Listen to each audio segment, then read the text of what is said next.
What's up, everybody, and welcome back to Around the Table Sports. So we've had a busy week with college football news, and specifically one storyline more than all has stuck out to me because it involved something I was wrong about, and I wanted to bring up anyways, and I don't think there's a better way to get into the conversation than a video like this right here. So before we get into where I was wrong, go ahead and subscribe to the channel, drop a like if you enjoyed the video, and drop a comment down below and let me know what you think of the upcoming college football season. Let's talk about your team. I just enjoy having interaction with y'all in the comments. So if you enjoy the video, if you want to talk college football, drop a comment down below. All that being said, let's get into the subject matter of the day, and that's where I was wrong. Well, where I was wrong actually involves one of the biggest pieces of college football news that I think dropped this week, because it's a very weird juxtaposition to be in. On one hand, a huge player has just opted out from a title contending team. On the other hand, I don't know how much it affects their title contention. And the team I'm talking about is, of course, the Georgia Bulldogs. Because this week, Jamie Newman made national headlines when he decided to opt out of the upcoming football season. Now, any other team in the nation, when you have a guy who is the supposed heir apparent to the starting job in a Jamie Newman, because he was supposed to be the guy that won the job. If you haven't seen, we did a video talking about the quarterback competition at the University of Georgia, and I evaluated the film of both JT Daniels when he was at USC and Jamie Newman when he was at Wake Forest, and I actually walked away from that video thinking that Jamie Newman was the guy who was probably going to win that job. Now, fast forward, it's obvious that he's not going to be the starter now because of the opt-out, but where was I wrong specifically? Because that's what we're getting to here. Well, I unintentionally disrespected somebody in that video by not bringing them up, and it's a guy that the more I've looked into the situation, the more I've looked at the names on the roster and watched them, he's very impressive, and that's Dwan Mathis. Dwan Mathis is a guy who expect there now to be a quarterback competition between he and JT Daniels to see who the presumed starter is. Now, why do I say, Georgia fans, that it's a weird time to be y'all and that y'all are in a weird juxtaposition? Well, it kind of bleeds into what I already said, right? You lost a guy that has very early round NFL draft expectations.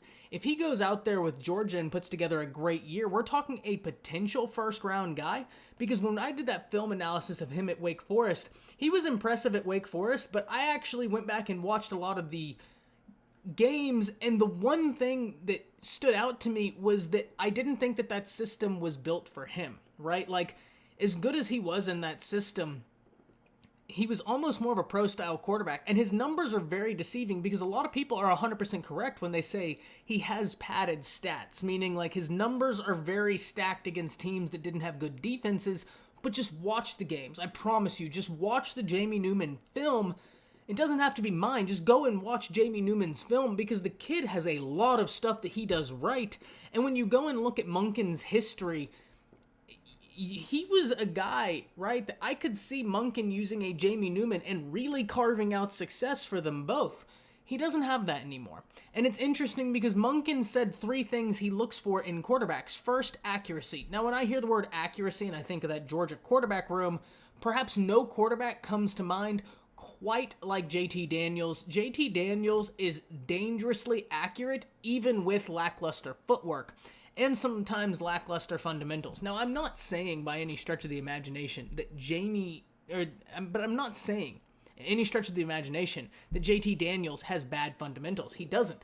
But if you watch that quarterback competition video, we talk about how even the announcers towards the end of that USC season kept saying, and there's JT Daniels throwing off of his back foot again when he didn't need to. The reason is because he looked like a quarterback that was quite honestly shell-shocked by that time. That offensive line for USC did him no favors, and they didn't give him any time at all to even set his feet to make a good throw.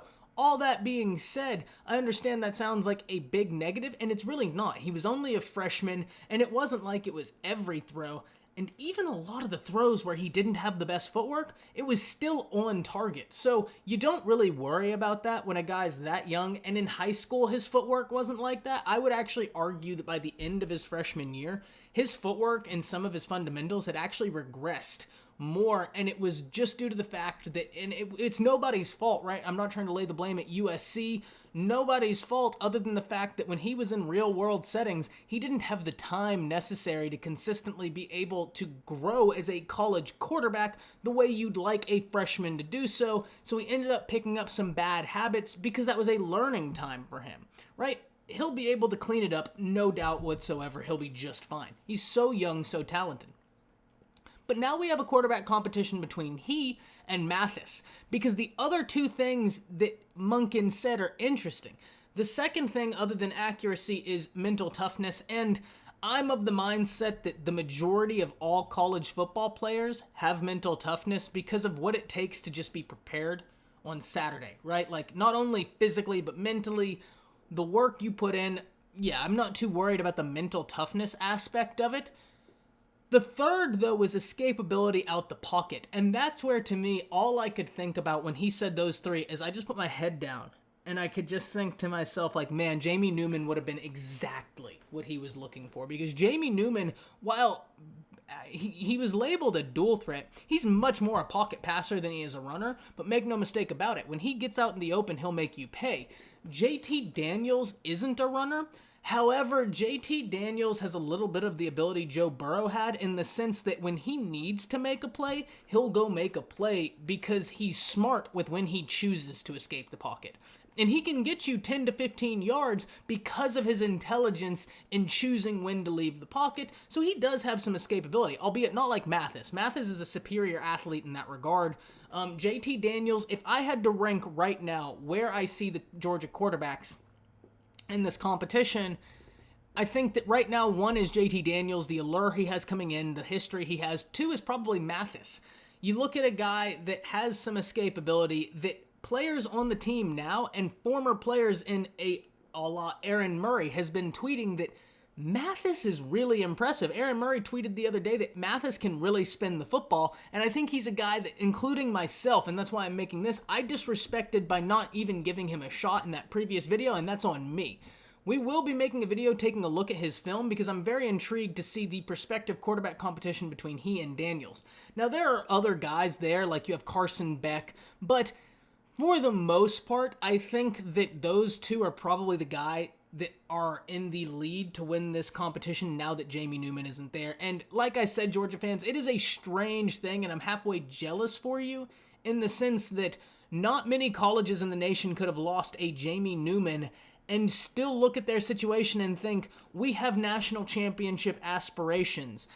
To lose a quarterback of his talent caliber and still maintain your same expectations, although albeit tempered a little bit, is impressive, right? That's where I sleep easy. Where I don't sleep easy is I was so excited to see Jamie Newman in a Monken offense because I thought that that would be a blast to watch this year. Because I think that, once again, Newman is a kid that would have really benefited from playing in that Georgia system with those Georgia weapons because he didn't have a lot of the same continuity at Wake Forest that Georgia could have provided him. That's pretty much it for this video. Let me know down below what you think is going to happen with the Georgia Bulldogs because they are in a strange state right now where even though they had a huge opt-out, it's business as usual, and that must be a very nice thing right now. That's it. If you enjoyed the video, drop a thumbs up. Let me know what you think in the comments, and as always, subscribe to the channel. We'd love to have you along for the journey as we are a new channel just talking about sports and having a good time. That's it. See ya.